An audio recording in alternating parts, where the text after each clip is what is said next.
মাথার উপর বরফের ব্যাগ চেপে ধরে একের পর এক কোল্ড ড্রিঙ্কস গিলে যাচ্ছে ইমন। দাউ দাউ করে জ্বলা অনলে পানি ঢালছে, কপাল ভিজে আছে ঘামে। তাপটা আরো ছড়িয়ে পড়েছে শরীর জুড়ে। চোখে মুখে একরাশ ঝাপসা কুয়াশা। সাইফ ফোনে কারোর সঙ্গে কথা বলছে, তবে কথার মাঝে মাঝেই আর চোখে তাকাচ্ছে ইমনের দিকে। ইমনের কোনো হুঁশ নেই, সে নিজেকে ঠান্ডায় ডুবিয়ে দিতে ব্যস্ত। এক গ্লাস শেষ করে আরেকটা তুলতে যাবে, এর মধ্যেই সাইফ বিদ্যুৎ গতিতে গ্লাসটা কেড়ে নিল। নিজের কথার ফাঁকে স্ট্রটা ঠোঁটের ছুঁয়ে চুমুক দিল একবার। ইমন হতবাক হয়ে তাকিয়ে রইল। সাইফ এবার কল কেটে কপাল কুঁচকে সরু চোখে তাকালো তার দিকে। ইমন নির্বাক, কাঁধে এক সজোর চপাট বসিয়ে সাইফ প্রশ্ন ছুড়ে দিল, কি সমস্যা? এমন ঠান্ডা গিলছিস কেন? গলা বসে যাবে তো তোর। ইমন কোনো জবাব দিল না, চেয়ারে হেলান দিয়ে মাথা নামিয়ে রাখলো। চোখে মুখে জমাট রাগ, চোখ দুটো লালচে অস্থির। সাইফের বোঝার সাধ্য নেই কিছু। কি হয়েছে তোর? গম্ভীর কণ্ঠে আবারও প্রশ্ন করল সাইফ। ইমন ধীরে ধীরে চোখ পিটপিট করে তাকিয়ে বলে উঠল, আচ্ছা ভাই, আপনার সামনে যদি কেউ ভাবির হাত ধরে, আপনি তাকে কি করতেন? মেয়ে হলে কিছু করতাম না, ছেলে হলে হাতটা হাতের জায়গায় রাখতাম না। ইমন থম মেরে গেল, ফোঁস করে উঠল, ইস, এখানেই ভুল হয়েছে আমার। হাতটা ফেলে দেওয়া উচিত ছিল। কার হাত ফেলে দেওয়ার কথা বলতেছিস তুই? সাইফ এবার ভুরু কুঁচকে তাকালো। ইমনের মুখে কাদো কাদো ভাব, চোখগুলো কাচের মতো চিকচিক করছে। সাইফ আবার ধীরে ধীরে বলে উঠল, আমি তো আমার বউরে ধরবো দেখে কাঁদবো, আর তোর তো আর বউ নাই। এক মুহূর্ত থেমে থেকে আবারও চোখ কুঁচকে বলল, এই বেটা, প্রেমে পড়েছিস নাকি তুই? কে সেই কপালপুরী যার কপালে তোর মতো আশিক জুটেছে? ইমনের ঠোঁট কেঁপে উঠল, গলাটা হঠাৎ ভারী হয়ে এলো। ভাই, আপনি আমারে অপমান করতেছেন? তোর আবার মানও আছে নাকি? দূর, সবাই খালি মজা নেয়। ইমন চেয়ার সরিয়ে উঠে দাঁড়ালো। সাইফ পেছন থেকে সুরে সুরে ডেকে উঠল, আরে দাঁড়া, কার কপালে এত অকাল বিপদ জুটালো বলতো? ইমন একবারও পেছনে ফিরে তাকালো না। সাইফ স্থির হয়ে বসে রইল খানিকক্ষণ। তারপর এক চিলতে হাসি ফুটে উঠল ঠোঁটে। কেটে গেছে আরো 1 মাস। সময় নদীর স্রোতের মতো করে বয়ে চলে গেছে নীরবে। কোনো হিসেব রাখারও ফুরসত হয়নি কারো। দিনগুলো গুণে দেখার সুযোগ নেই, অথচ তারা নিঃশেষ হয়ে ঝরে পড়ছে পাতাহারা ঋতুর মতো। জীবন তার নিজস্ব গতিতেই বহমান, কারোর থেমে থাকা কারো জীবনের নিয়ম নয়। কারোর জন্য পৃথিবীর ঘড়ি থেমে থাকে না। এই 1 মাসে আকাশ ছোঁয়া কোনো পরিবর্তন আসেনি। যা হওয়ার সবাই কেবল আপন খাতে বয়ে চলেছে। অরুণা বেগমের হৃদয়ে আবারও জেগেছে ছেলের প্রতি পুরানো মমতা। এক সময়কার বিরক্তি মুছে গিয়ে মাতৃত্বের অনিঃশেষ টান আবারও দৃঢ় হয়েছে। ঠিক করেছেন, কিছু মাসের ভেতরেই ছেলের বিয়ের আয়োজন করবেন। ঈশিতা নিমগ্ন পড়াশোনার জগতে, তবুও অদৃশ্য এক বাঁধনে উজানের সঙ্গে তার সম্পর্ক আগের চেয়ে ঘনিষ্ঠ হয়ে উঠেছে। নীলিমা বইয়ের ভারে ডুবে গেছে। পরীক্ষার চাপ তাকে অন্য কিছুর সময় দিচ্ছে না। সাইফ আর ইমন মন দিয়েছে ক্লাবের কর্মকাণ্ডে। তবে সাইফ আসলে ইদানিং কি করছে তা কারোরই জানা নেই। রহস্যের আবরণে ঢেকে আছে তার দিন-রাত। কেবল ইমনই বোঝে কার জীবনে কী স্রোত বইছে, কার অন্তরে কী ঝড় গোপনে ধাক্কা দিচ্ছে। বোরখা গায়ে জড়িয়ে নিকাব পরছে দৃষ্টি। কালো কাপড়ের আবরণে ঢেকে যাচ্ছে তার প্রতিটি অভিব্যক্তি। একপাশে সাইফ আয়নার সামনে দাঁড়িয়ে মাঞ্জা মেরে তৈরি হচ্ছে, পাঞ্জাবির কলার সযত্নে সোজা করে। হাতার ভাঁজ গুটিয়ে তুলে রেখেছে, পারফিউমের কাচের বোতলটা হাতে তুলে গলায় কবজিতে পাঞ্জাবির ভাঁজে নিপুণ ভঙ্গিতে ছিটিয়ে দিচ্ছে সুগন্ধ। নিকাবের ফাঁক দিয়ে দৃষ্টি চোখ কুঁচকে তাকিয়ে আছে সাইফের দিকে। এমন অহেতুক সাজসজ্জার কি কারণ, দৃষ্টি বুঝতে পারছে না। সাইফ আয়নার সামনে দাঁড়িয়ে চুলগুলো সযত্নে ঠিক করে। খোঁচা খোঁচা দাড়িতে হাত বুলিয়ে পেছনে ঘুরতেই থম মেরে গেল দৃষ্টির চাহনিটা, বিদ্ধ করল বুকের ভেতর। চোখের চাপা অগ্নিতে মুহূর্তেই গলা শুকিয়ে গেল সাইফের। শুকনো লালা গিলে আমতা আমতা করে ফিসফিস করে উঠল, ইয়ে মানে, আপনার সাথেই কলেজে যাচ্ছি যে। দৃষ্টির ভুরু টেনে কপালে চলে গেল, কণ্ঠে শীতল ব্যঙ্গ ঝরে পড়ল। আমার কলেজে কি বিয়েবাড়ি নাকি? মেয়ে দেখতে যাচ্ছেন সেটা বললেই হয়। সাইফ তড়িঘড়ি করে দুই হাত তুলে প্রতিবাদ করল, চোখে অস্বস্তির কোণঠা ভাসছে। আস্তাগফিরুল্লাহ বউ, আমি আপনাকে ছাড়া আর কাউকে দেখি না। দৃষ্টি ঠোঁট বাঁকিয়ে ব্যাগ গোছাতে গোছাতে ধীর কণ্ঠে জবাব ছুড়ে দিল, দেখার ইচ্ছে আছে নাকি? সাইফ গলায় চাদর জড়াতে জড়াতে মাথা নিচু করে তড়িঘড়ি স্বরে বলল, না না, কি যে বলেন। কিন্তু দৃষ্টি থেমে নেই, চোখ কুঁচকে তীক্ষ্ণ দৃষ্টিতে তাকালো তার দিকে। এক্ষুনি ভেদ করে ফেলবে বুকের ভেতরের সব গোপন কথা। মেয়েদের নাম শুনলেই আপনার কান লাল হয়ে যায় কেন? সত্যি কি মেয়ে দেখার ইচ্ছে আছে? চলুন তাহলে আমিই চয়েস করে দেই। সাইফ কানে হাত দিয়ে চমকে দেখালো, সত্যি তার কান আগুনের মতো গরম হয়ে আছে। কিন্তু সেটা মেয়েদের নাম শুনে নয়। দৃষ্টির তীক্ষ্ণ অগ্নিদৃষ্টি এক মুহূর্তে রক্তে উত্তাপ ছড়িয়ে দিয়েছে। বুকের ভেতরটা কেমন যেন দম বন্ধ হয়ে আসছে। দৃষ্টি এবারে নিপুণ ভঙ্গিতে হাসার ভান করে বলল, আরে লজ্জা পাবেন না, আমি নিজেই দেখে শুনে পছন্দ করে দেব। যাকেই দেব সেটাই আপনার জন্য সেরা হবে। আপনি তো আর দেখতে পাবেন না। সাইফ চোখ কুঁচকে অবাক গলায় বলল, দেখতে পাবো না মানে? দৃষ্টি মাথা খানিকটা কাত করলো, মানে দেখার জন্য তো চোখ থাকতে হয়, সেটাই যদি তুলে ফেলি তাহলে কিভাবে দেখবেন? কথাটা শেষ হতেই আচমকা দৃষ্টি টেবিলে রাখা একটা কলম তুলে নিল হাতে। মুহূর্তের মধ্যে কলমের নিবটা সাইফের চোখের মনির সামনে চেপে ধরল সে। সাইফের বুকের ভেতরটা হিম শীতল শূন্যতায় ডুবে গেল। দৃষ্টি এবার সাইফের কলার শক্ত করে চেপে ধরল, চোখে সেই একই অগ্নিদৃষ্টি। কলমটা চোখের মনির গা ঘেঁষে ধারালো ভঙ্গিতে ধরে রেখে দাঁত পিষে বলে উঠল, অন্য কোনো মেয়ের দিকে তাকানোর আগে মনে রাখবেন, এই চোখ আমি দৃষ্টি নিজের হাতে উপড়ে আপনাকে ধরিয়ে দেব। নীরবতার ভেতর সাইফের গলা শুকিয়ে শব্দ ফুটে উঠল, আপনার দেরি হয়ে যাচ্ছে। কোনো উত্তর না দিয়েই ব্যাগটা কাঁধে তুলে সোজা দরজার দিকে হাঁটা ধরল দৃষ্টি। তখনই সাইফ তার হাতটা টেনে নিল, শক্ত টানে গতি হারিয়ে সাইফের বুকের সঙ্গে এসে ঠেকালো দৃষ্টি। দুজনের মাঝের ফাঁকা জায়গাটা মুহূর্তে মিলিয়ে গেল। সাইফ এক দৃষ্টিতে তাকিয়ে রইল দৃষ্টির চোখে। সেই চোখের তীব্রতা, অভিমান, অচেনা এক আকর্ষণের ঝড়। ধীরে ধীরে দু হাত তুলে দৃষ্টির মুখের দু পাশ আড়াল করে রাখা গালের ওপরে রাখল। নরম স্পর্শে দৃষ্টির বুকের ভেতর কেমন কেঁপে উঠল। সাইফ মুখটা খানিকটা বাঁক ঝুঁকিয়ে নিকাবের ওপরে নিয়ে নিজের অধর রাখল দৃষ্টির মাথায়। মুহূর্ত খানেক থেমে থেমে আবারও চোখে চোখ রাখল সে। আলতো হাতে নিকাবটা সামান্য তুলে উন্মুক্ত হয়ে এলো দৃষ্টির রক্তাভ গোলাপি অধর। শ্বাস কেঁপে উঠল তার। সেই আধো অধর নিকাবের ফাঁক দিয়ে সাইফ হঠাৎ ঝুঁকে পড়ল, দীর্ঘ শক্ত এক চুমু এঁকে দিল কাঁপা কাঁপা সেই নরম ঠোঁটে। এক চিলতে দূরত্বে সরে এসে আবারও নিকাবটা নামিয়ে দিল সাইফ। নরম গম্ভীর কণ্ঠে তার স্বর শোনালো, এই যে কথা দিলাম, অন্য কোনো মেয়ের দিকে চোখ তুলেও তাকাবো না। দৃষ্টি কিছুই বলল না।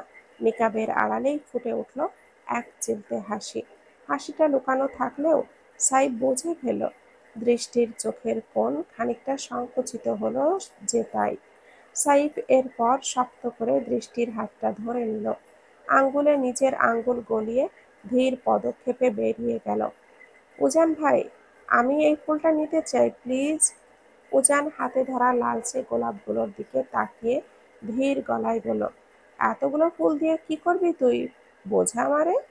একসাথে এত নিলে সব ফুল একসাথে নষ্ট হয়ে যাবে, তার চেয়ে আলাদা আলাদা সময়ে নিবি। এক ঝাঁক বাহারি ফুল বুকের কাছে জড়িয়ে ঠোঁট ফুলিয়ে উজানের দিকে তাকিয়ে রইল ঈশিতা। হাতের মাঝে জায়গা ফুরিয়ে গেছে, আঙ্গুলের ফাঁকে ফাঁকে রঙিন পাপড়ি ভরে আছে, তবুও তার মন পড়ে আছে সাদা গোলাপের দিকে।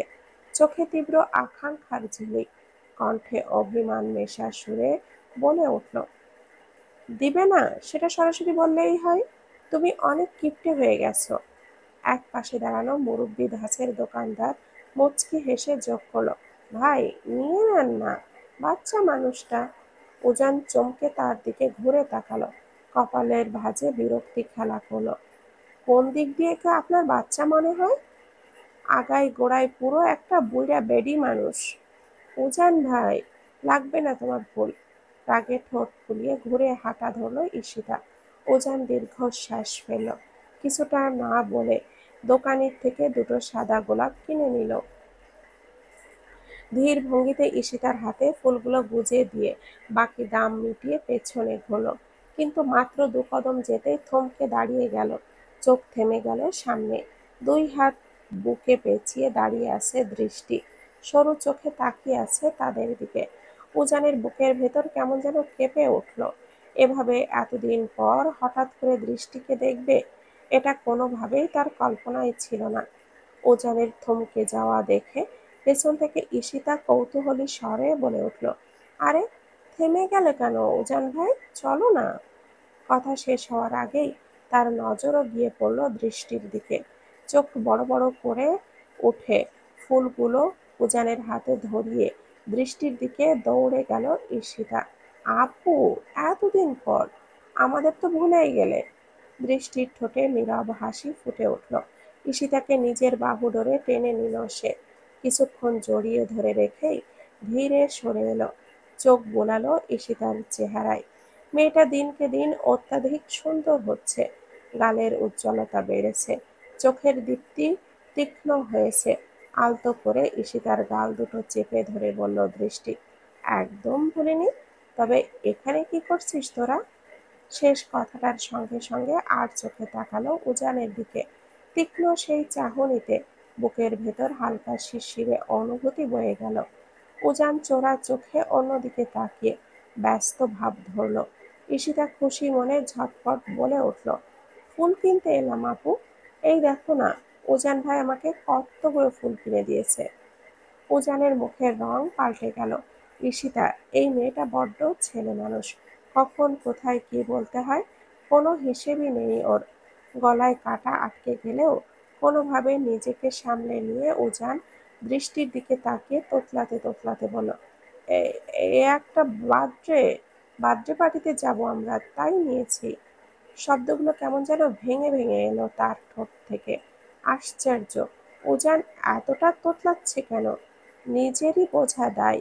ঈশিতা অবাক হয়ে তাকিয়ে একটানে বলে ফেলল, মিথ্যে কথা বলছো কেন? ফুল তো আমি আমার জন্য নিয়েছি।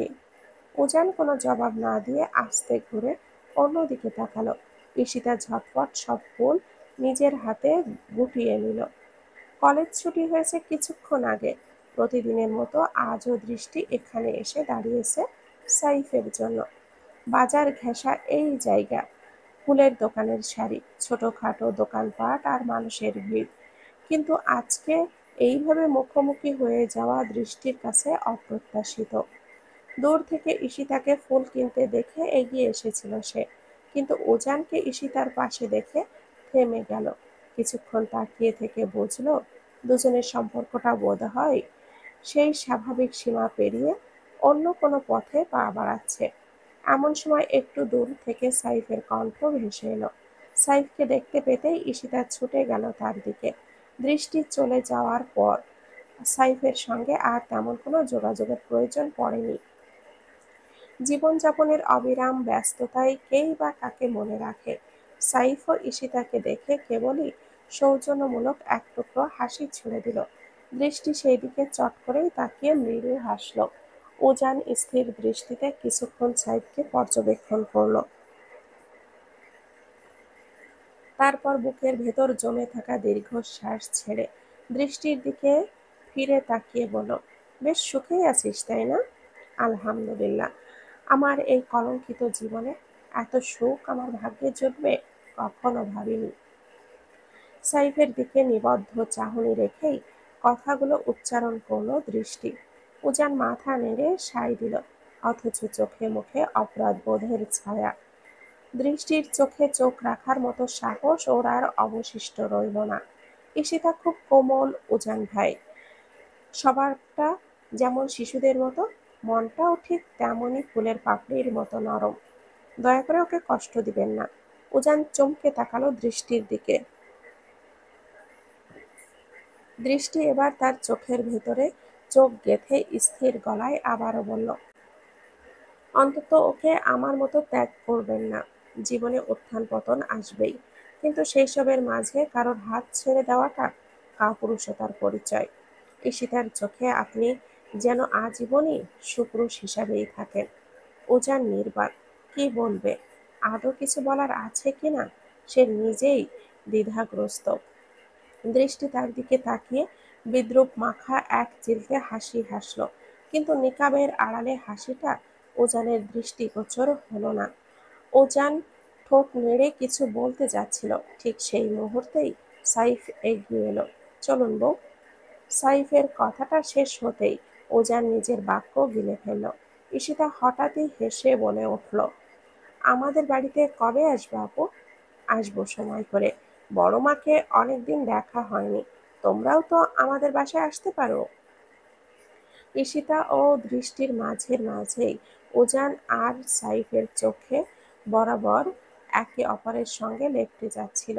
দৃষ্টি সেটা লক্ষ্য করতে ধীরে বলে উঠল, উনি উজান ভাই?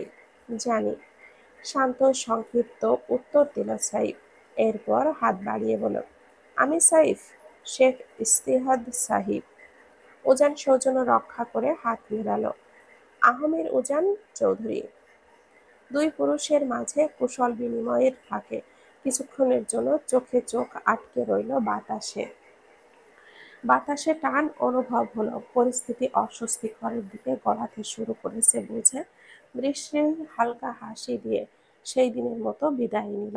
ধীর পদক্ষেপে এগোচ্ছে দৃষ্টি, পায়ের নিচে শুকনো পাতাগুলো ভাঙচুরের শব্দ অশ্রুত কোলাহল তুলেছে। চারপাশে এমন গাঢ় নীরবতা, ক্ষুদ্রতম শব্দও অস্বাভাবিকভাবে তীক্ষ্ণ হয়ে কানে বাজছে। দম আটকে চলতে চলতে একটা সময় এসে থামলো বাড়ির পেছনের বাগানের পোড়া চিলে কোঠার ভগ্নদেহী ঘরটার সামনে। চারিদিক নিস্তরঙ্গ, অরণ্যের মতো বেড়ে ওঠা বৃক্ষরাজি জায়গাটাকে এক অজানা ভয়ের আবরণে ঢেকে রেখেছে। চোখ ঘুরিয়ে ঘুরিয়ে চারপাশ পর্যবেক্ষণ করছে দৃষ্টি। সাইফ নেই ঘরে, ইমনও অনুপস্থিত। নীলিমা দুপুরের ভোজন শেষে ঘুমিয়ে পড়েছে। পাহারাদাররাও খাবারের বিরতিতে। সুযোগকে বুঝি করে আজ নিজের মনের কৌতূহল আর সংশয়ের অবসান ঘটাতে এখানে এসেছে সে। গাছের ঝোপ সরিয়ে প্রতিটি কোণায় দৃষ্টি রাখছে গভীর মনোযোগে। এমন সময় গাছপালার ভিড়ে মাটির বুক চোখে ধরা পড়ল জং ধরা কোনো লোহার বস্তু। মুহূর্তেই সে ঝুঁকে পড়ল, স্পষ্টভাবে দেখতে চাইল সেটাকে। এখানে কি করছো? বজ্র কণ্ঠের মতো ভেসে আসা আওয়াজে দৃষ্টি জমে গেল। মাথা ঘুরিয়ে দেখল তাজউদ্দিন দাঁড়িয়ে আছে। বিস্ময়ে থমকে গেল সে। তাজউদ্দিন যে বাড়িতে আছে তা তো জানতই না। কবে ফিরল সেসবের খবরও নেই। তার স্থির চাহনির ভেতর অদ্ভুত এক সুর। আরেকবার বলল, এখানে কি চাই তোমার? জায়গাটা গাছপালায় ভর্তি, বুঝতে পারছো না? যেখানে সেখানে পা ফেলার আগে সতর্ক হওয়া উচিত, সাপ বিচ্ছু লুকিয়ে থাকতে পারে। দৃষ্টি হতবাক। আজ তাজউদ্দিনের কণ্ঠে অন্যরকম রং। লোকটা কি সত্যি তার নিরাপত্তা নিয়ে ভাবছে, নাকি আড়ালে অন্য কোনো রহস্য লুকিয়ে আছে? গলা খাকারি দিয়ে কিছু বলতে উদ্যত হতেই তাজউদ্দিন হাত তুলে থামিয়ে দিল। থাক, আর কিছু বলতে হবে না। আমি চাই না আমার ছেলের বউ কোনো বিপদে পড়ুক। চলো ফিরে যাই। বলেই হেঁটে চলল সে। তৃতীয়বারের মতো বিস্ময়ে অভিভূত হলো দৃষ্টি। ঘাড় ঘুরিয়ে শেষবার তাকালো সেই জং ধরা লোহার টুকরো বেটার দিকে। হঠাৎ তাজউদ্দিনের কঠিন স্বর আবার কানে এলো। কি হলো, কথা কানে যাচ্ছে না? গভীর শ্বাস ফেলে দৃষ্টি তার পিছু নিলেও হঠাৎই তাজউদ্দিনকে পাশ কাটিয়ে দ্রুত পায়ে নিজেই এগিয়ে গেল সামনের দিকে। মাঝ পথে দাঁড়িয়ে গেল তাজউদ্দিন। মেয়েটার সাহসী আগুন ঝরা মেজাজ প্রতিবারই তাকে অভিভূত করে। বুকের ভেতর চাপা বিস্ময়ে ফিসফিস করে উঠল, পুরোটাই মায়ের রক্ত বইছে এই মেয়ের শিরায়। অবহায় কাপড় ভাঁজে মগ্ন দৃষ্টি। সামনের কাউচে বসে সাইফ ব্যস্ত নিজের কাজ নিয়ে। কাজের ফাঁকে ফাঁকে বারবার গোপনে আর চোখে তাকাচ্ছে দৃষ্টির দিকে, কিন্তু দৃষ্টি স্বপ্নীল শূন্যতায় ডুবে আছে। তার মন অন্য কোনো অচেনা দিগন্তে ভাসছে। দৃষ্টিকে এমন বিভোর থাকতে দেখে ধীর পদক্ষেপে সাইফ এগিয়ে এসে দাঁড়ালো দৃষ্টির পিঠ ঠিক পেছনে। বিস্ময়কর ব্যাপার, দৃষ্টি টেরই পেল না। আশ্চর্য! সাধারণত দৃষ্টির সতর্ক অনুভূতি সবকিছু সহজেই ধরে ফেলে, অথচ এতখানি প্রতিলম্বিত শ্বাস ছায়া তার পেছনে দাঁড়িয়ে আছে, তবুও সে কেন টের পেল না? সাইফ গভীর নিঃশ্বাস টেনে নিল, তারপর হাত বাড়িয়ে দৃষ্টিকে কোমল আবেষ্টনে বন্দি করে নিল। হঠাৎই হুড়মুড়িয়ে শিউরে উঠল দৃষ্টি। সাইফের চিবুক নেমে এলো দৃষ্টির কাঁধে, স্বর নরমল অদ্ভুত শান্ত গহ্বরে। কি হয়েছে? কোন ভাবনায় হারিয়ে গেছেন আপনি? কি কিছু না তো। তোতলানো স্বরে কথা শেষ করেই তড়িঘড়ি করে কাজে আবারও ডুবে গেল দৃষ্টি। সাইফ এক দৃষ্টিতে তাকে ওপর থেকে নিচ পর্যন্ত গোপনে মাপতে লাগলো। বসন্তের রং গায়ে জড়ানো, আটসাট একখানা বাসন্তী শাড়ি পরা, মাথার চুলগুলো উঁচু করে তোলা, একখানা কাঠির ফাঁদে বন্দি, আর কাঁধ বেয়ে চিকন ঘামের রেখা ফর্সা দেহে ঝিলিক জাগাচ্ছে। মাঝে মাঝে হাতের আঙ্গুল কপালের অবাধ্য কেশ সরিয়ে আবারও কাজে মন দিচ্ছে। সযত্নে ভাঁজ করে কাপড় সাজিয়ে রাখছে ওয়ার্ড্রবে। এই সাধারণ দৃশ্যে সাইফকে অদ্ভুত মায়াজালে আবদ্ধ করে ফেলেছে দৃষ্টি। দৃষ্টির স্বাভাবিকতার অন্তরালে লুকানো এক অচেনা বিস্ময়। অবলীলায় অজান্তেই চারপাশকে নিজের প্রভাবলতায় ডুবিয়ে ফেলার এক অদৃশ্য ক্ষমতা আছে তার। অন্য নারীদের থেকে দৃষ্টি পরিপূর্ণ ব্যতিক্রম। নিখাদ সততন্ত্রতা আর অস্বীকারহীনতা ভাবে সবার থেকে একেবারেই আলাদা। সাইফ কোনো কথা না বলে চলে গেল ফ্রেশ হতে। অল্প কিছুক্ষণ পর ট্রাউজার আর টি শার্টে ভেজা ভেজা সতেজ দেহে ফিরে এলো, কিন্তু ঘরে দৃষ্টি নেই। বুঝলো নিশ্চয়ই গেছে খাবারের আয়োজন সামলাতে, তাই সেও নীরবে সেই দিকেই গমন করলো। আয়নার সামনে বসে চুলে বেরুনি গাচ্ছে দৃষ্টি। আঙ্গুলের পর আঙ্গুলে ঝরে পড়ছে কেশের স্রোত। হঠাৎই পেছনে সাইফ এসে দাঁড়ালো। দরজা টেনে নরম পায়ে এসে খাটের কিনারে বসলো। আয়নার ফ্রেমে সেই প্রতিচ্ছবি ধরা পড়তেই দৃষ্টি একখানি মুচকি হাসি ছুড়ে আবারও মন দিল নিজের কাজে। কিছুক্ষণ গাঢ়ভাবে দৃষ্টির হাতের খেলা দেখল সাইফ। বেলুনির মাঝপথে সে হঠাৎই হাত বাড়িয়ে থামিয়ে দিল দৃষ্টিকে। বিস্ময়ে ভেজা দৃষ্টি ঘুরে তাকালো প্রশ্নমুখর চোখে। আমি করে দেই বউ? শিশুসুলভ আবদারে স্নিগ্ধতা মিশে এলো সাইফের কণ্ঠে। দৃষ্টি হেসে ফেলে আলতো করে বেলুনি টেনে নিল শেষ পর্যন্ত। পারবেন না আপনি? সাইফ নিরলস অনুনয়ে ভিজিয়ে দিল স্বর। প্লিজ বউ, করতে দিন না। আবারও একই কোমল সুরে অনুনয়ের স্রোত ছড়িয়ে দিতেই দৃষ্টি মৃদু হাসিতে মাথা নেড়ে সায় দিল। তাতেই সাইফের চোখে ঝিলমিল আলো নেচে উঠল। মুহূর্তেই এক হাত বাড়িয়ে দৃষ্টির টুনটা টেনে কাছে নিয়ে এলো সে। তারপর একেবারে দক্ষ কারিগরের ভঙ্গিতে শুরু করলো বেলুনি গাঁথা। দৃষ্টি অবাক মুগ্ধতায় তাকিয়ে রইল। লোকটা নিপুণভাবে কাজ করছে, কোথাও বিন্দুমাত্র ত্রুটি নেই। প্রতিটি চুল তার আঙ্গুলে অনুগত হয়ে বাঁধা পড়ছে।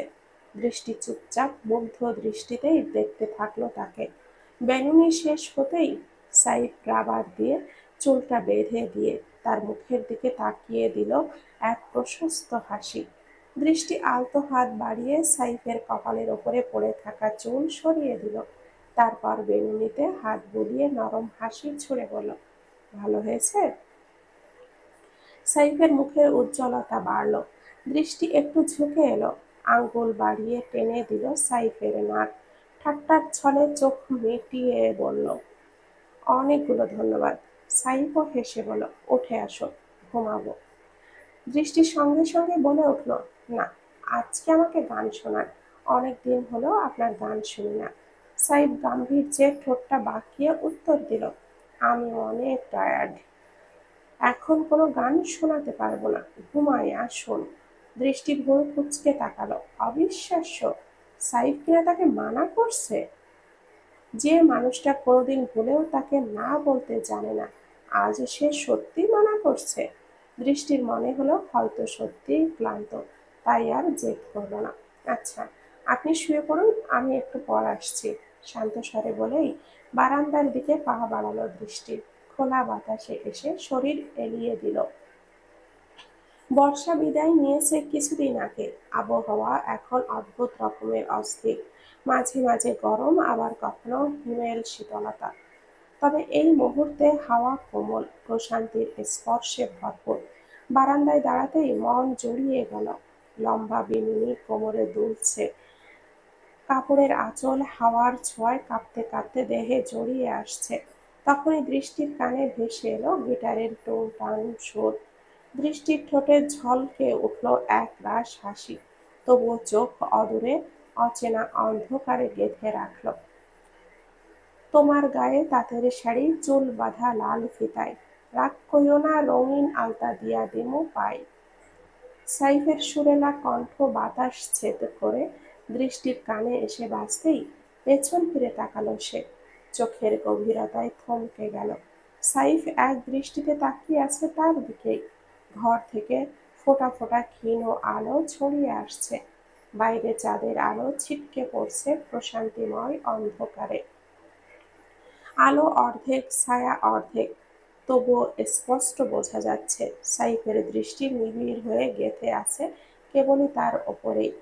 তুমি আমার মরা গাঙে হঠাৎ আসা বান। অপলক চাহনি মেলে তাকিয়ে রইল দৃষ্টি। সাইফের কণ্ঠে ভেসে আসা সুর মায়াবী জাল বুনে তাকে একরাশ আবেশে আচ্ছন্ন করে দিল। সোনা বউ রে, তোমার লাগি বাঁধিলাম এই গান, সোনা বউ রে, তোমার লাগি গাইলাম আমি এই গান। গান শেষ হতেই দৃষ্টি ঠোঁট বাঁকিয়ে চোখ কুঁচকাল, মাথা দুলিয়ে মৃদু অভিমানী স্বরে বলে উঠল, আপনি তো বললেন গাইবেন না, এখন গাইলেন কেন? সাইদ ধীর পদক্ষেপে এগিয়ে এসে দৃষ্টির একেবারে গা ঘেঁষে দাঁড়ালো। বারে, আমার সোনা বউ গান শুনতে চাইবে আর আমি গাইবো না, হে আবার হয় নাকি? দৃষ্টি হেসে কিছু বলতে যাবে, তার আগেই সাইফ আলতো করে হাতটা টেনে তাকে বসিয়ে দিল বারান্দার শীতল মেঝেতে। দুজন মুখোমুখি হেলান দিয়ে বসে পড়ল। গিটারের তারে আবারও ধ্বনি তুলল সাইফ, আসমানে যাইও না রে বন্ধু, ধরতে পারবো না তোমায়। পাতালে যাইও না রে বন্ধু, ছুঁইতে পারবো না তোমায়। তুমি বুকের ভেতরে রইও রে বন্ধু, বুকের ভেতরে রইও। অন্তরে অন্তর মিশাইয়া পীড়িতেরই গান গাইও তুমি। বাকিটুকু গাওয়ার আগেই মাঝপথে সুর টেনে নিল দৃষ্টি। অনিমিষ তাকিয়ে থেকে সুরের মাঝে গেয়ে উঠল, ও বন্ধু রে, দূর আকাশে চাঁদের পাশে ঝলমল করে তারা, আমার কেউ আর নাই রে বন্ধু, কেবল তুমি ছাড়া। তুমি দয়াময়ী হইও রে বন্ধু, দয়াময়ী হইও। অন্তরে অন্তর মিশাইয়া পীড়িতের গান গাইও। চোখ ভিজে এলো দৃষ্টির, টলটলে অশ্রু চিকচিক করে উঠল চোখের কোণে। সাইফ মৃদু হাসি ছুড়ে শেষ প্রহরের সুর মেলালো তার সাথে। দুজনের কণ্ঠ মিশে গেল এক গহীন আবেশে। একই সাথে গেয়ে উঠল, তুমি ছাড়িয়া ছাড়িয়া না যাইও রে বন্ধু, ছাড়িয়া না যাইও। অন্তরে অন্তর মিশাইয়া পীড়িতের গান গাইও। তুমি বুকের ভেতরে রইও রে বন্ধু, বুকের ভেতর রইও। অন্তরে অন্তর মিশাইয়া পীড়িতের গান গাইও। সুর থেমে আসতেই সাইফ এক হাতে মুছে দিল দৃষ্টির ভেজা চোখ। পরেক্ষণেই তাকে টেনে নিল নিজের একেবারে বুকে। দৃষ্টি মাথা রাখলো সাইফের প্রশান্ত কাঁধে। আমাকে কখনো একা করে দিবেন না তো দয়া করে। এই দুনিয়ায় আপনি ব্যতীত আমার আর কেউ নেই। জানি, ছোট করে উত্তর দিল সাইফ। দৃষ্টি আরেকটু গা ঘেঁষে বলে উঠল, চাইলে ইচ্ছে মতো কষ্ট দিতে পারেন, আমি সয়ে নেব, কিন্তু আমাকে একা করার কথা কখনো ভাববেন না। যেই মুহূর্তে আপনি আমার পাশ থেকে সরে যাবেন, তার আগের মুহূর্তটুকু পর্যন্তই আমি বাঁচতে চাই। সাইফ মৃদুভাবে চুমু খেল দৃষ্টির চুলের ওপর মাথার মধ্যে। তারপর গভীর অভিব্যক্তিতে বলল, আমি আপনাকে আপনার কল্পনার চেয়েও বেশি ভালোবাসি। শেষ নিঃশ্বাস পর্যন্ত ভালোবেসে যাব। আমিও ঠিক ততক্ষণই বাঁচতে চাই, যতক্ষণ পর্যন্ত আপনি আমার পাশে থাকবেন। দৃষ্টি এবার সাইফের বুকের কাছটায় এসে ঠেকল। সযত্নে মাথা রাখল সাইফের বুকের ওপর। সাইফ প্রাণ ভরে একবার শ্বাস নিল প্রিয়তমার শরীরে।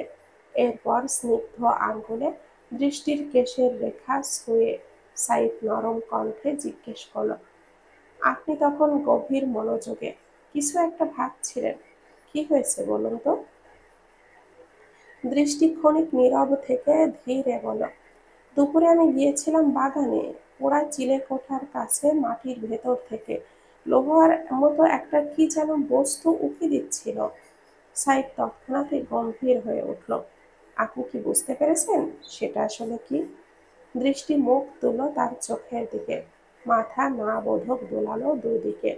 না, কিছুই তো বুঝে উঠতে পারিনি। তার আগেই জেঠু সেখানে চলে এসেছিল। চমকে উঠল সাইদ। বাবা, উনি কখন এলো বাড়িতে? আপনাকে দেখতে পেয়ে? আবার কোনো কিছু বলেনি তো? সেটাই তো জানি না কখন এলেন। আমি অবাক হয়েছিলাম ওনাকে সেখানে দেখে। তাছাড়া, কপালে ভাঁজ ফেলে সাইদ প্রশ্ন ছুড়ে দিল, তাছাড়া কি? দৃষ্টি দ্বিধা নিয়ে গলার স্বর ছোট করে বলে উঠল, তখনই উনি অস্বাভাবিক কোমলতার কথা বললেন আমার সঙ্গে। বললেন উনি নাকি তার ছেলের বউয়ের ক্ষতি চান না, তাই আমাকে ডেকে নিলেন ভেতরে। অথচ এই অপ্রত্যাশিত মমতায় আমার সন্দেহ বাড়ছে। এত সৌজন্য হঠাৎ কেন আমার জন্য? আমাকে সেখান থেকে সরিয়ে আনার জন্য নয় তো? সাইদ থমকে গেল, চিন্তার গভীরে ডুবে রইল। তার নীরবতা ভাঙতে দৃষ্টি কাঁধ ঝাঁকিয়ে জিজ্ঞেস করল, কি হলো, কি ভাবছেন আপনি? সাইদ তড়িঘড়ি করে বলে উঠল, কিছু নয়, কিছুই না। আপনার সন্দেহ হচ্ছে না ব্যাপারটা নিয়ে? হ্যাঁ, হচ্ছে তো। তাহলে কি করা যায় বলুন তো?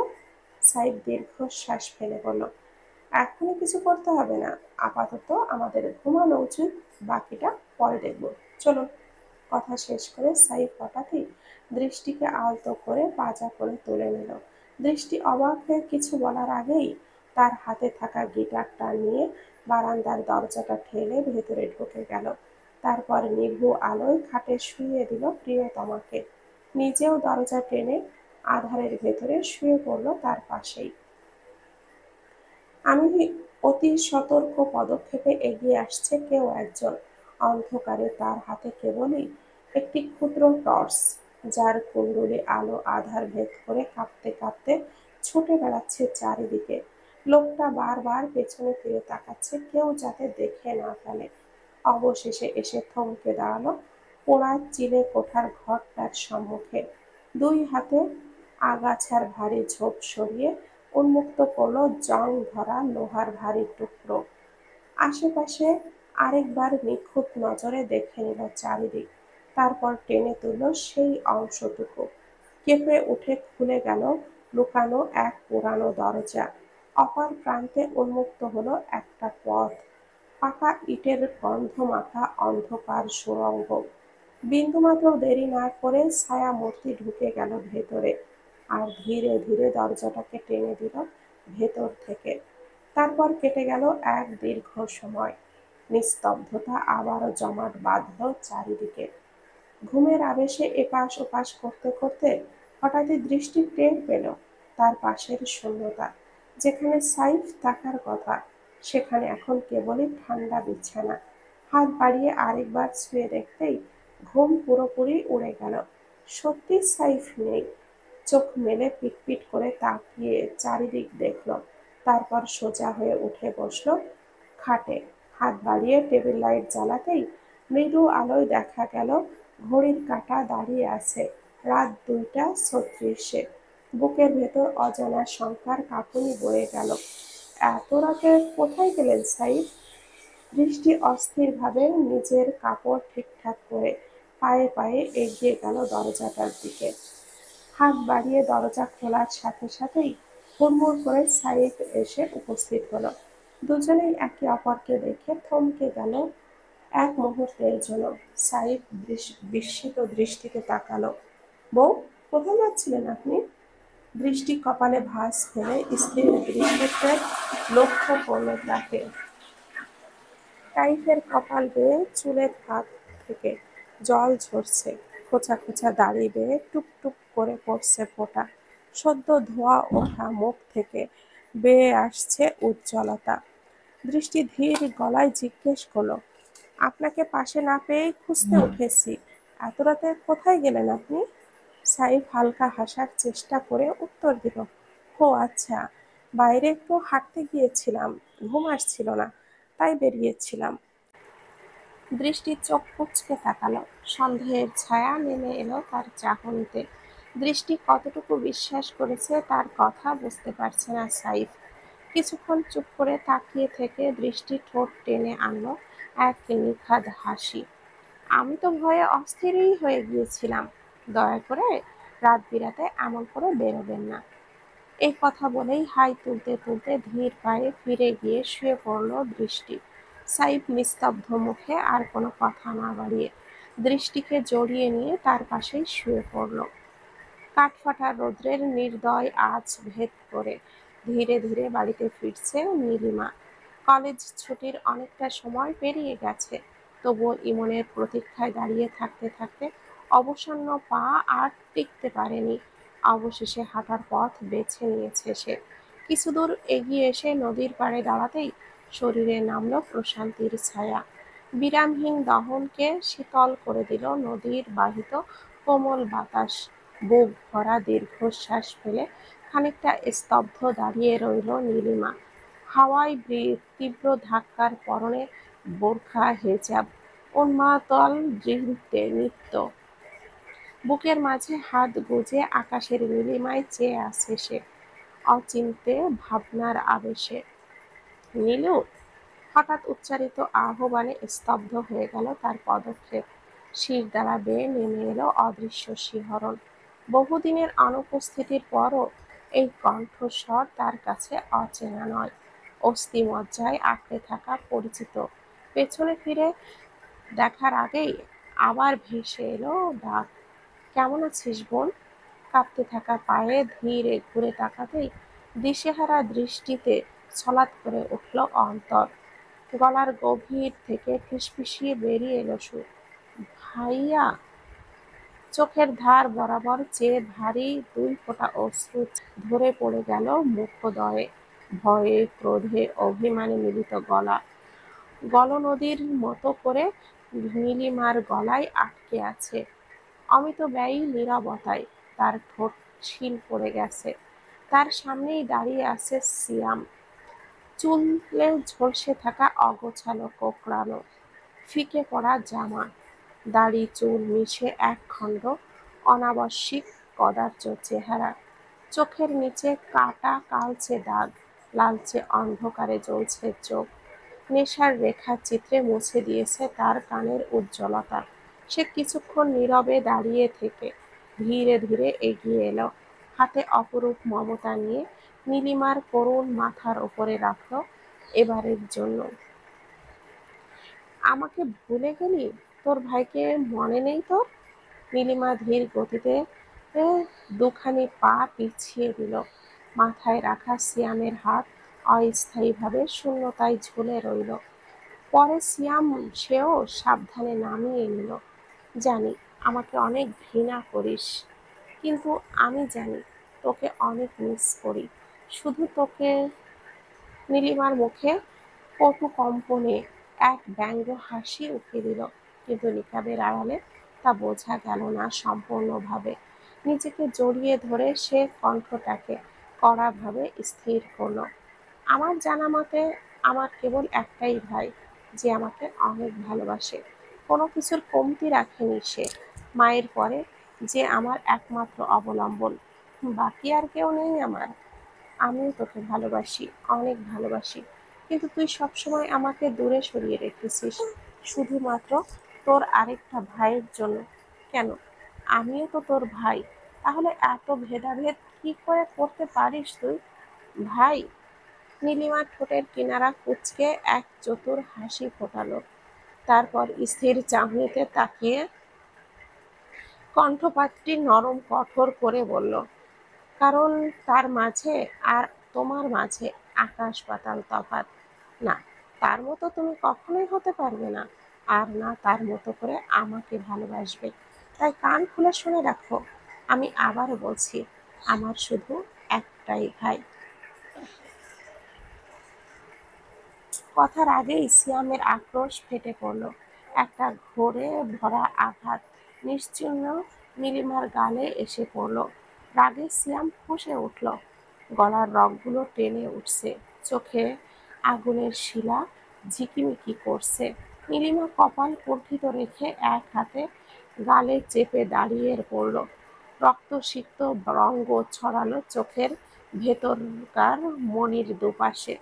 অশ্রু যেন নিরন্তর স্রোতে নামছে। দাঁড়িয়েই কণ্ঠকে কঠোর করে বলল, কেন এসেছো? আর কি কি সর্বনাশ করা বাকি আছে তোমার? সিয়াম নিজের চুলটা মুঠো করে চেপে ধরল, দ্রুত এসে উপস্থিত হলো নীলিমার সামনে। আমার ভুল হয়ে গেছে বোন, মাফ করে দে। আমি মারতে চাইনি তোকে, সত্যি বলছি। আমি তো তোকে দেখতে এসেছিলাম শুধু। বলেই নীলিমাকে ধরতে নিলে পিছিয়ে যায় নীলিমা। আমার ভাই যদি তোমাকে ধরতে পারে, তাহলে জিন্দা কবর দিবে তোমাকে। তাই ভালোই ভালোই এখান থেকে চলে যাও। কথা শেষ করেই ঝপাঝপ হাঁটা ধরল। কি ভেবে আবারও থেমে গেল মাঝ পথে। ঘুরে তাকিয়ে আবারও বলে উঠল, আমার কাছে তুমি কখনোই আলাদা ছিলে না। সমানভাবে তোমাকেও ভালোবেসেছি আমি। আর সেই ভালোবাসা থেকেই বলছি, আমি চাই তুমি বেঁচে থাকো। তাই এখান থেকে পালিয়ে যাও। বড় ভাইয়ার হাতে পড়লে তুমি কুকুরের মতো মারা পড়বে। এই কথা বলে সে চট করে ধপাধপ পা ফেলে এগিয়ে গেল। কিছু দূর এগিয়ে হঠাৎ থেমে মাটির বুকের ওপর ভেঙে পড়ল নীলিমা। অন্তরের গভীর থেকে আগুনের মতো দপদপ করছে বেদনার শিখা। পেছনে তাকিয়ে বিস্মৃত দৃষ্টিতে খুঁজল সিয়ামের ছায়া। নেই, কোথাও নেই। শুধু নিস্তব্ধতার প্রান্তর। চোখের কোণে জমে থাকা জল আর নিয়ন্ত্রণ মানছে না। কত সুন্দর জীবন, তবু কেন এমন বিধ্বস্ত পরিণতি? ক্ষুদ্র হৃদয়টি এই বেদনার ভার আর বহন করতে পারছে না।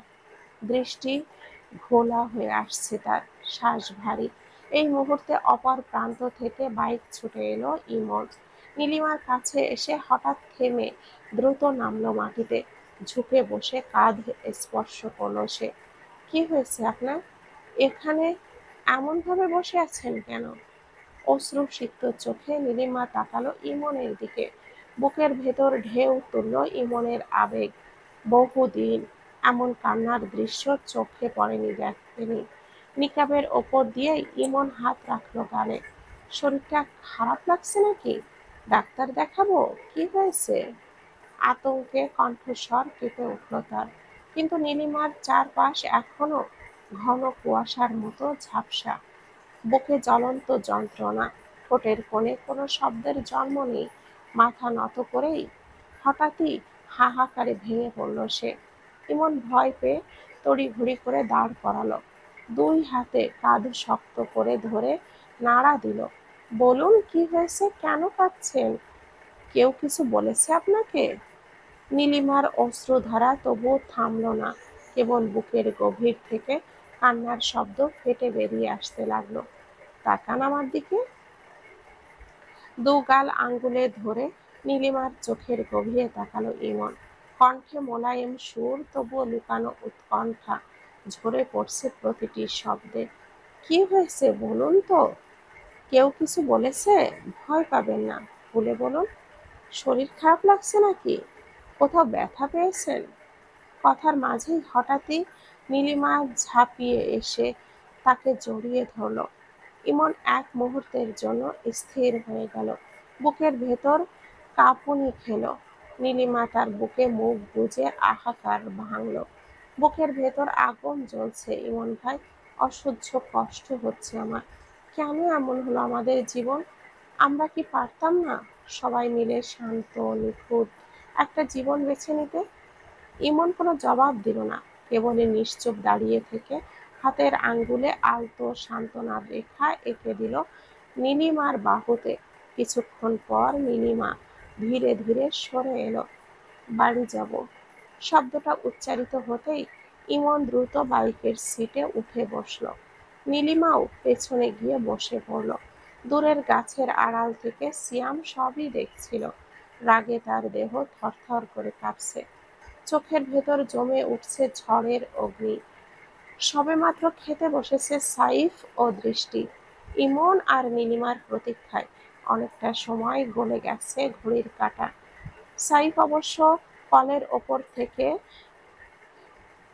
নিশ্চিন্ত হয়েছে যে তারা পথে আছে, তাই ক্ষুধার জ্বালায় শেষমেশ নিজেই ভাতের দিকে হাত বাড়িয়েছে। দৃষ্টি স্নিগ্ধ ভঙ্গিতে সাইফের দিকে প্লেট বাড়িয়ে দিচ্ছিল। ঠিক সেই মুহূর্তে দরজার দিক থেকে ভেসে এলো পায়ের শব্দ। নীলিমা আর ইমন এসে দাঁড়িয়েছে। সাইফ সঙ্গে সঙ্গে দুজনকে ডাকলো, কিন্তু নীলিমা কিছুই শোনেনি। নিস্তরঙ্গ ভঙ্গিতে সোজা নিজের ঘরের দিকে চলে গেল। সাইফ আর দৃষ্টি অবাক চোখে তাকালো ইমনের দিকে। হাত ধুয়ে এসে ইমন বসতে বসতে বলল, রাস্তাতেই কাঁদছিল, বারবার জিজ্ঞেস করলাম, তবুও একটা কথাও বলল না।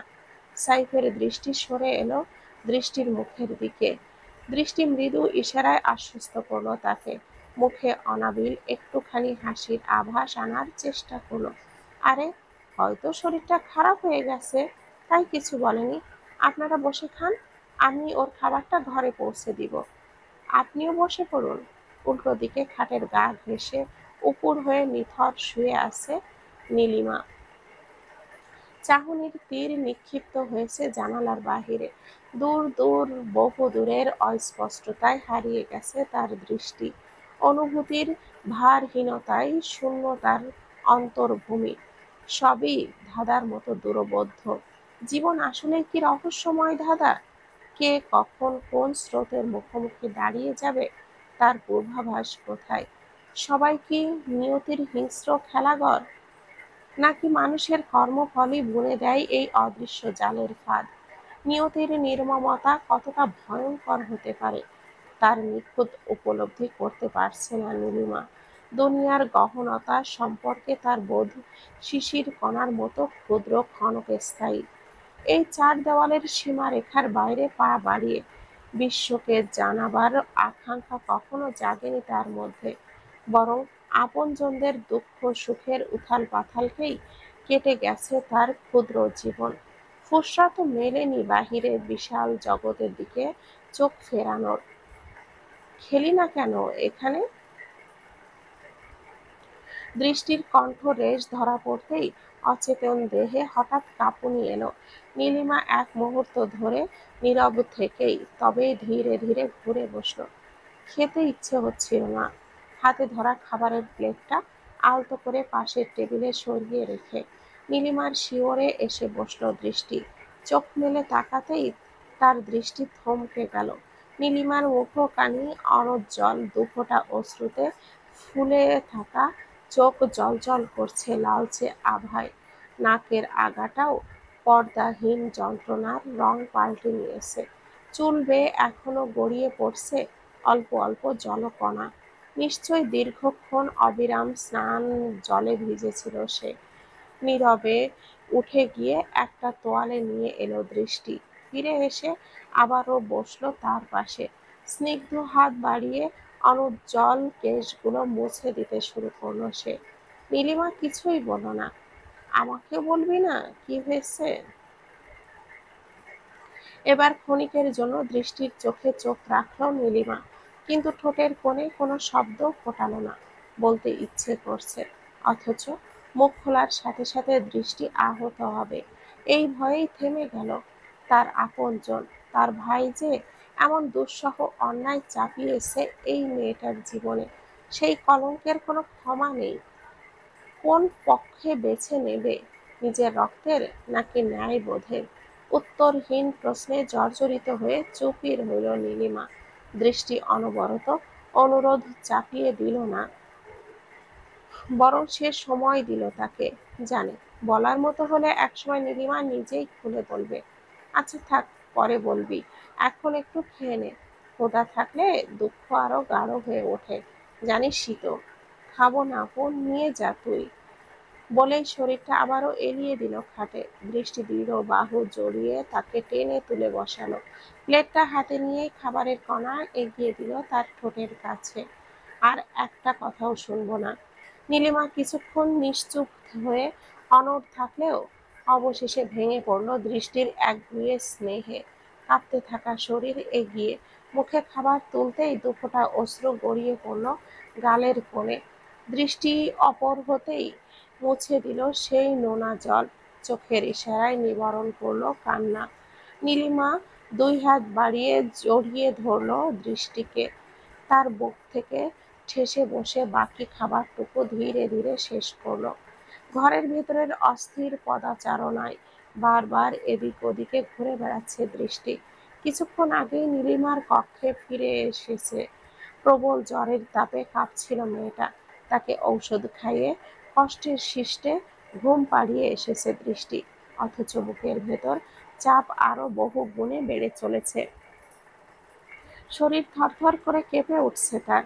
জ্বরের ঘোরে সিয়ামের নাম উচ্চারণ করে ফেলেছে নীলিমা। সেই সত্যে দৃষ্টির দেহের রক্ত অনিয়ন্ত্রিত রোষে জ্বলতে শুরু করেছে। কি করবে এই মুহূর্তে, কোন সিদ্ধান্ত নেবে, কোনো কিছুই স্থির করতে পারছে না সে। কি হলো, এত অস্থির দেখাচ্ছে কেন আপনাকে? হঠাৎই ঘরে ঢুকে পড়ল সাইদ। দৃষ্টির এলোমেলো অবস্থা দেখে তার ভেতরেও আতঙ্কের স্রোত বয়ে গেল। দৃষ্টি কোনো উত্তর দিল না, কেবলই কাঁচুমাচু করে চারিদিকে তাকিয়ে নিজেকে সামলে নেবার চেষ্টা করলো। জানে সাইফ এখনই কিছু আঁচ করে ফেললে বাড়াবাড়ি অনিবার্য। কি হলো বলুন? দৃষ্টির কাঁধ ঝাঁকিয়ে প্রশ্ন করল সাইফ। গভীর শ্বাস টেনে অবশেষে দৃষ্টি বলল, নীলিমার অনেক জ্বর এসেছে, তাই অস্থির লাগছে। অবস্থা কি বেশি খারাপ? ডাক্তার ডাকবো? ঔষধ দিয়ে এসেছি আমি, তবে রাতের বেলায় যদি বেড়ে যায় সেই ভয়ে চিন্তা হচ্ছে। তাহলে কি করব এখন? ক্ষণিক নীরবতার পর দৃষ্টি স্থির কণ্ঠে বলল, আমি আজ রাতটা ওর সাথে থাকি, আপনি বরং একাই ঘুমান। বউ, কাতর স্বরে ডাক দিয়ে ফ্যাকাশে মুখে দৃষ্টির দিকে তাকালো সাইফ। প্রথমে কিছুই বুঝতে পারল না দৃষ্টি, পরে ক্ষণে উপলব্ধি হতেই ঠোঁটের কোণে হালকা হাসি ফুটে উঠল। তবে মুখে জড়ানো গাম্ভীর্যতার আবরণ প্রকাশ করল না সাইফের সামনে। অবুঝের মতো করে বলে উঠল, কি হয়েছে? একা একা ওকে ঘুমাতে দেব এত জ্বরের মধ্যে? রাতে যদি হঠাৎ অসুস্থ হয়ে পড়ে, তখন কি হবে? তাহলে আমি একা ঘুমাবো? আপনাকে ছাড়া ঘুম আসবে না আমার। আগে তো ঘুমাতেন। আগের কথা বাদ দিন, এখন তো আপনাকে জড়িয়ে ধরা ছাড়া ঘুম আসে না। শুনুন। দৃষ্টির কথার মাঝেই তাকে টেনে নিল সাইফ। খাটের কোণে বসে দৃষ্টিকে বসিয়ে নিল হাঁটুর ওপর। দুই হাতে আঁকড়ে ধরে অনুনয়ের স্বরে জানালো, প্লিজ বউ। দৃষ্টি গভীর দীর্ঘশ্বাস ছাড়ল। কিছুক্ষণ মাথা নুয়ে নিস্তব্ধ রইল। সাইফও নীরব থেকে ধীরে ধীরে বলল, আচ্ছা, একটা রাতই তো, কষ্ট করে কাটিয়ে নেব। কণ্ঠে তার শিশির ভেজা ভঙ্গুরতা, তবুও বোনের জন্য একটু করতেই পারে। কথাগুলো শেষ হতেই দৃষ্টি আড়ালে গোপন স্নেহে হেসে উঠল। দুই হাত বাড়িয়ে জড়িয়ে ধরল সাইফকে। জানালার ধারে টেনে আনা চেয়ারে স্থির হয়ে বসে আছে দৃষ্টি। নিশুতি রাত অনেক গাঢ় হয়ে এসেছে। সময় এখন প্রায় 2টার কাছাকাছি। বহুক্ষণ আগে সাইফকে কামরায় রেখে এসেছিল সে। এখন নিশ্চয়ই ছটফট করতে করতে অবশেষে অবসাদে ঢলে পড়েছে ঘুমে। দৃষ্টিও একবার ঘুমের আবেশে তলিয়ে গিয়েছিল, কিন্তু নীলিমার জ্বরে কাতর গুঞ্জন হঠাৎই ঘুম ভেঙে দিল তার। তারপর থেকে আর কোনোভাবেই চোখের পাতায় নিদ্রা নামছে না। ছোট্ট একটি আলো জ্বালিয়ে জানালার ধারে বসে বই হাতে, অথচ পড়ার ছলে মন ভেসে যাচ্ছে অচেনা অন্ধকার ভাবনায়। বইয়ের অক্ষরের গলে গিয়ে চাহনি বারবার আটকে যাচ্ছে জানালার বইয়ের বাইরের আকাশে। আজ আকাশ স্বচ্ছ, তারা মিটিমিটি দীপ্তিতে টলমল করছে, অথচ কোথাও চাঁদের দেখা নেই। চারপাশে নিস্তব্ধ আলো, অন্ধকারের রাজত্ব, কিন্তু দৃষ্টির বুক জুড়ে অদৃশ্য দহন। সিয়ামের নাম উচ্চারণ করার পর থেকেই কোথায় ভেতর থেকে এক অদ্ভুত কম্পন, শীতল খচখচানি নামছে না। এদিকে নিজের ক্ষত বিক্ষত, অন্যদিকে সাইফকে আড়াল করার ব্যর্থ চেষ্টা, কোনোটাই সহজ হচ্ছে না। তাই সব অচিন্তে অস্বস্তি ঠেকাতে বইয়ের পাতায় আশ্রয় নিয়েছিল সে। তবুও ব্যাকুলতার শেকড় গেঁথে বসে আছে চারপাশে, কোথাও মুক্তি নেই। অস্থির হয়ে শেষমেশ উঠে দাঁড়ালো দৃষ্টি, ধীরে ধীরে এগিয়ে গিয়ে নিদ্রিত নীলিমার দিকে তাকালো। জ্বর অনেকটাই নেমেছে, শরীর শান্ত, গভীর নিস্তব্ধতায় তলিয়ে গেছে সে। স্বস্তির নিঃশ্বাস ফেলল দৃষ্টি। এই সুযোগে সাইফের কক্ষের দিকে একবার যাওয়া যায়। যেই চিন্তা অমনি কাজ। পা টিপে টিপে ধীরে ধীরে ঘর ছেড়ে বেরিয়ে এলো দৃষ্টি। দরজাটা টেনে বন্ধ করেই সোজা পা বাড়ালো তাদের কামরার দিকে, কিন্তু দোরগোড়ায় এসে থমকে দাঁড়ালো সে।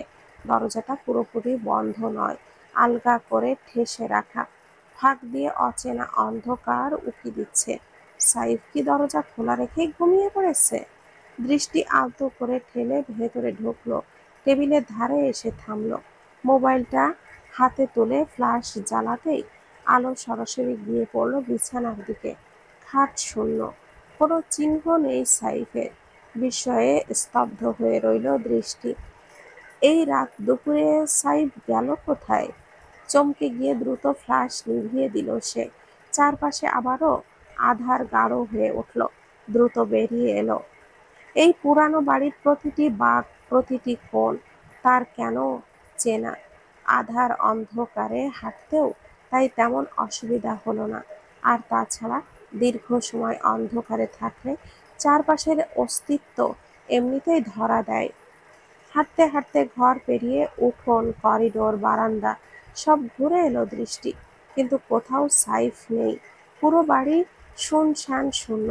বুকের ভেতর এক অচেনা সংকেত দপদপ করে চলছে। এই গভীর রাতে সে গেল কোথায়? একটা ফোন দিয়ে দেখব কি? বাগানের জং ধরা লোহার দরজাটা ঠেলে বেরিয়ে এলো সাইফ, হাতে গুটি কয়েক প্রয়োজনীয় সামগ্রী, সব একসাথে কাপড়ে ভাঁজ করে ছোট্ট পোটলা বানানো। আস্তে করে সেই পোটলাটা মাটিতে নামিয়ে রেখে আবারও উপরে উঠে এলো।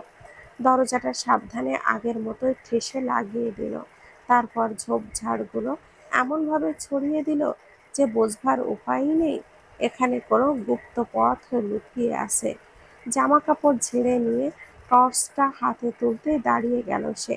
অন্ধকারে টর্চের আলো ঘুরিয়ে পেছনে ফিরতেই বুকের ভেতর হৃৎপিণ্ড হঠাৎ থেমে আসার মতো করে কেঁপে উঠল। চোখ গোল করে স্থির দাঁড়িয়ে আছে দৃষ্টি, বুকে দুই হাত গুজে রাখা। চোখে মুখে এক বিন্দুও ভয় না, বিস্ময় নেই, বরং পাথরহীন কঠিন চাহনি অচঞ্চল হয়ে উঠেছে, ঠিক যেন কোনো অশরীর রক্তলোভী ছায়া। সাইফের বুক ধড়ফড় করে উঠল। হাত থেকে নিয়ন্ত্রণ হারিয়ে ঝনঝন শব্দে টর্চটা পড়ে গেল মাটিতে। নিঃসাড় হয়ে দাঁড়িয়ে রইল সে। শরীর জুড়ে অচল স্রোত বয়ে গেল। দৃষ্টি আস্তে ঝুঁকে টর্চটা হাতে তুলে নিল। আলো ছুড়ে দিল সাইফের মুখে। মুহূর্তেই স্পষ্ট হয়ে উঠল তার ফ্যাকাশে মুখমণ্ডল। রক্ত সরে গেছে শরীর থেকে, চোখে মুখে আতঙ্কের ছায়া ছড়িয়ে পড়েছে। টর্চের আলোয় পড়তে সাইফ তাড়াহুড়ো করে হাতে ধরা কাপড়ের পোটলাটা পেছনে সরিয়ে দিল, কিন্তু দৃষ্টির চোখ এড়ালো না সেই দৃশ্যে। ঠোঁটের কোণে ধীরে ধীরে বাঁক খেলে গেল তার, অদ্ভুত এক হাসি ভেসে এলো মুখে। এই পরিস্থিতিতেও সে হাসছে, আশ্চর্য।